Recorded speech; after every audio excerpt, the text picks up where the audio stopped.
Good morning everyone.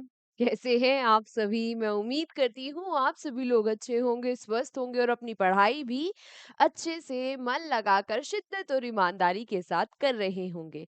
मैं निकिता चौधरी स्वागत करती हूँ आप सभी का हमारे एग्जाम जर्नी परिवार में।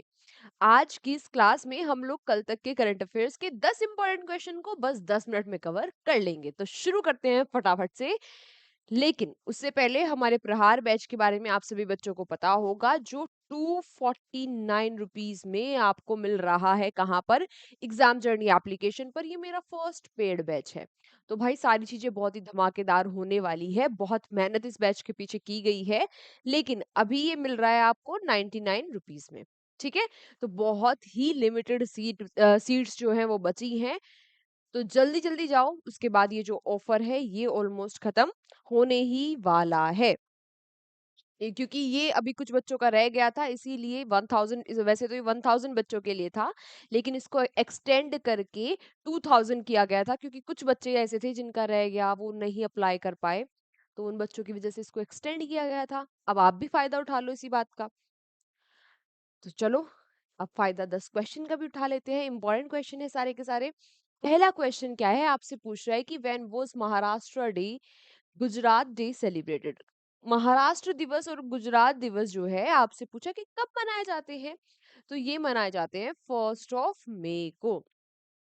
1 मई 1960, 1 मई 1960 को क्या हुआ था? बॉम्बे एक प्रेसिडेंसी हुआ करती थी, उसमें से लैंग्वेज के आधार पर दो राज्य बन गए थे, महाराष्ट्र और गुजरात।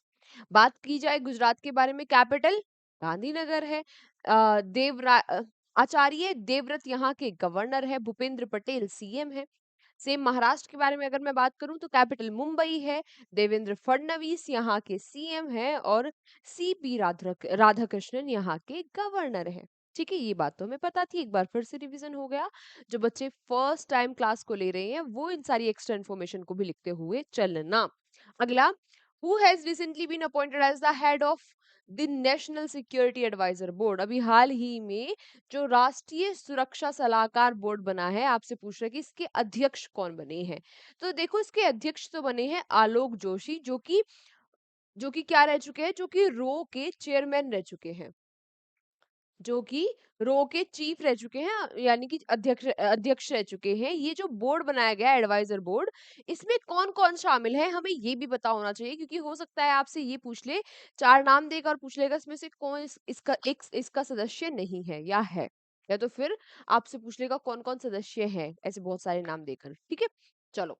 तो पता होना चाहिए मैं कौन कौन है। इसमें इंक्लूड है जो एयर कमांड है, जो वेस्टर्न एयर कमांड है, उसके फॉर्मर चीफ, जिनका नाम क्या है? Air marshal PM Sinha. जो आर्मी की सदर्न कमांड है, उसके चीफ रह चुके lieutenant A K Singh. Rear admiral Monty Khanna. इसके अलावा इसमें, ये तो तीनों आर्म फोर्सेस से शामिल हो गए। इसके अलावा इसमें संजीव रंजन वर्मा और मनमोहन सिंह, ये दो रिटायर, क्या है, retire IPS, Indian police services से संबंधित है।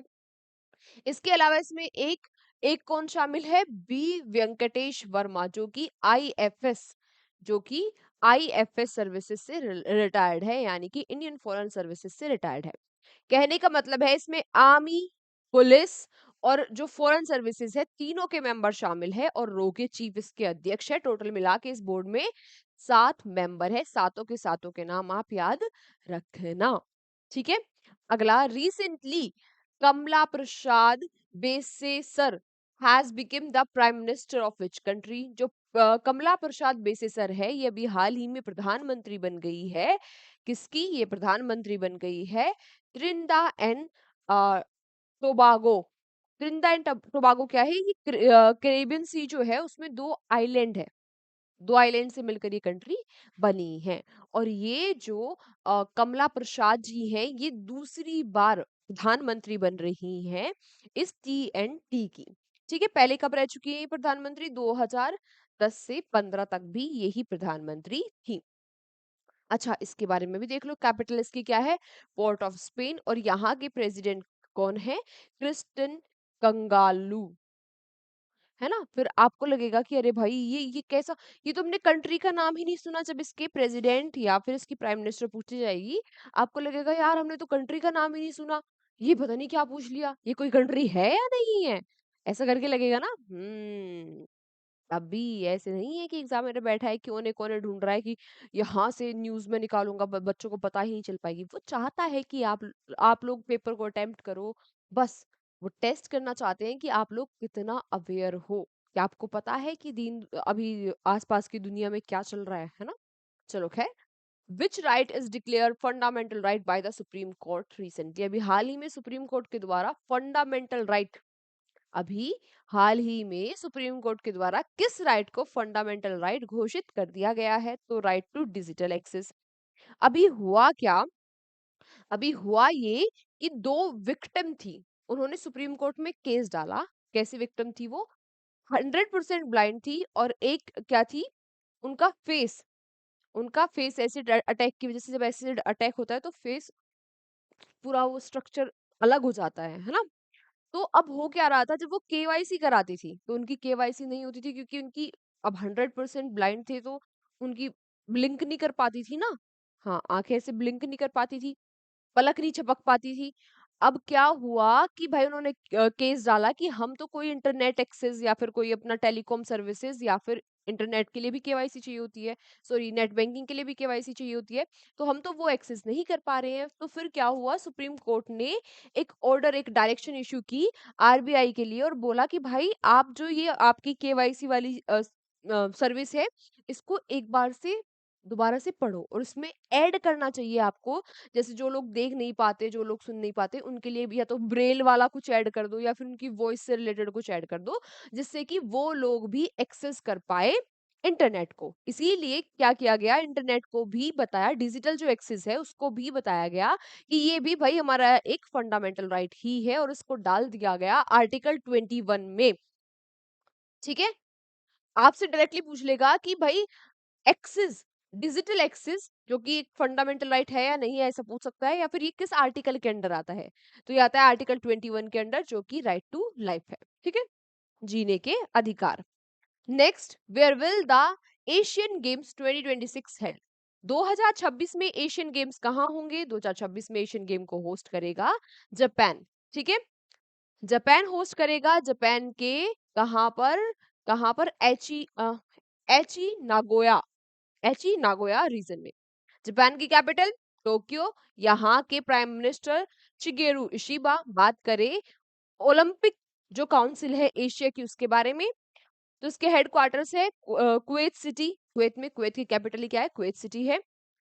इसकी स्थापना हुई थी 1982 में न्यू दिल्ली में, और इसके प्रेसिडेंट है रणधीर सिंह। अगला क्वेश्चन आपसे पूछ रहा है, who has recently place India on the priority watch list for violation of intellectual property rights? हाल ही में किसने बौद्धिक संपदा अधिकारों के उल्लंघन के लिए भारत को प्राथमिक निगरानी सूची में रखा है कि भाई यहाँ पर ऐसे वायलेशन हो सकते हैं, तो इन पे ध्यान रखो, निगरानी रखो। तो ये रखा है किसने? यूएसए ने। यूएसए ने 7 कंट्रीज को इस लिस्ट में रखा है, जिसमें भारत टॉप पर है। कौन कौन सी वो 7 कंट्रीज है? China, Russia, Indonesia, Chile, Argentina, Mexico और वेनेजुला। अब ये इंटेलेक्चुअल प्रॉपर्टी राइट क्या होते हैं? जैसे कोई भी कुछ क्रिएटर है, उसका ओरिजिनल वर्क है, जैसे या वो आर्टिस्ट हो सकता है, उसने कोई इनोवेशन किया हो, उसने कुछ लिखा हो, लिटरेरी से संबंधित हो, डिजाइनर हो, या फिर कोई सिंबॉलिक काम कर रहा हो, उसके अधिकारों के लिए। अगला, according to the recently release SIPRI report, which country has the highest military expenditure?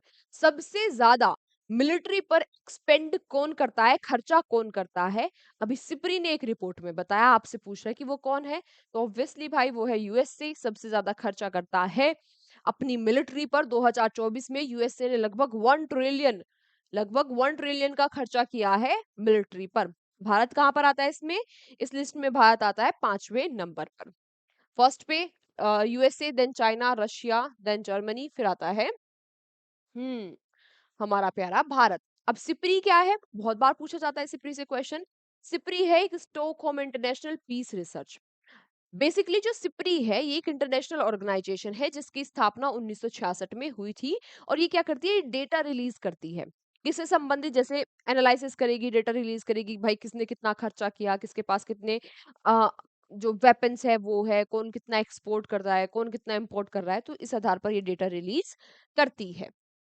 अगला प्रश्न आपसे पूछ रहा है कि recently defence minister Rajnath Singh will represent India in which countries Vijay Diwas parade. हमारे जो डिफेंस मिनिस्टर है राजनाथ सिंह, ये भारत को किस देश की विजय दिवस परेड में रिप्रेजेंट करेंगे? तो ये करेंगे भाई, हमने पढ़ा था विजय दिवस परेड रशिया की होती है, 9 मई को बनाते हैं, क्योंकि 9 मई को जो सोवियत यूनियन है उसने जर्मनी पर विजय प्राप्त कर ली थी वर्ल्ड वॉर सेकंड के टाइम पर। अब रशिया की कैपिटल मॉस्को है। अच्छा, रशिया के प्रेसिडेंट कौन है? ये कोई याद करने वाली बात है? नहीं है। कौन है? व्लादिमीर पुतिन, सबको पता होगा पुतिन का नाम। पीएम कौन है? पीएम भी याद रखना, मिखाली मिशुस्तिन। आज का हमारा सेकंड लास्ट क्वेश्चन आपसे पूछ रहा है कि who has recently launch first 27 satellite for project Kuiper. Kuiper project के लिए पहली 27 सैटेलाइट्स किसने लॉन्च कर दी है? ये लॉन्च की है अमेज़न ने। अच्छा, आपने स्टारलिंक के बारे में सुना होगा कि भाई स्टारलिंक जो है वो उसने बहुत सारी सैटेलाइट छोड़ी हुई है और वो स्पेस से इंटरनेट प्रोवाइड करता है। तो उसी का रिवाइवल है, उसी का प्रतिद्वंदी अमेज़न ने भी लॉन्च कर दिया है। 27 सैटेलाइट्स को स्पेस में लॉन्च कर दिया है जो कि इंटरनेट प्रोवाइड कराएंगी। अब अमेज़न, हाँ वही वाला अमेज़न जिससे आप ऑर्डर करते हो, इसके हेडक्वार्टर्स है वॉशिंगटन डीसी में।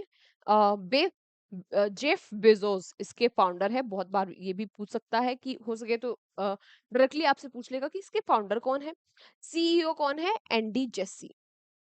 आज का हमारा आखिरी प्रश्न, recently who has been appointed as the president of badminton world federation. Badminton world federation की यानी कि विश्व बैडमिंटन महासंघ की अध्यक्ष कौन, किसको नियुक्त कर दिया गया है? तो ये कौन बन गई है? ये बनी है क्विन यिंग पद्मा। ठीक है। अब बैडमिंटन वर्ल्ड फेडरेशन की स्थापना कब हुई थी? 1934 में। उसी साल बैडमिंटन एसोसिएशन ऑफ इंडिया, जो इंडिया की एसोसिएशन है, उसकी भी स्थापना हुई थी। जो वर्ल्ड वाली है उसके हेडक्वार्टर है कुआलालंपुर में, और जो भारत की है उसके हेडक्वार्टर्स है न्यू दिल्ली में। ठीक है। अब जो वर्ल्ड वाली है उसकी तो प्रेसिडेंट ये बन गई, तो भारत के प्रेसिडेंट कौन है? ये है हेमंत बिश्व शर्मा। और इनका नाम सुनकर आपको याद आ ही गया होगा कि ये है असम के सीएम। जब आज फिर से मैंने आपको क्वेश्चन फॉर यू नहीं दिया, नहीं दिया ना? ये तो दिक्कत वाली बात हो गई। क्वेश्चन फॉर यू तो आप लोग डिजर्व करते हो ना? अच्छा अच्छा, चलो मिल गया। आज आपके लिए क्वेश्चन फॉर यू है, कल की क्लास में हमने पढ़ा था कि कनाडा, कनाडा के भी नए पीएम बने हैं। वो कौन बने हैं? आप मुझे बता देना, ठीक है? तो आज के सेशन को हम यहीं तक रखते हैं। बाकी आप लोगों को पता ही चल गया होगा प्रहार बैच के बारे में तो। और आज शाम को 7 बजे हमारे आरंभ बैच की क्लास भी है, जहां पर हम सोलर सिस्टम को अच्छे से कवर करेंगे। तो मिलते हैं आपसे शाम की क्लास में। तब तक अपना ध्यान रखिए, अच्छे से मन लगाकर शिद्दत और ईमानदारी के साथ पढ़ाई करते रहिए। Take care, bye bye. और क्वेश्चन फॉर यू का आंसर सभी बच्चों को देना है।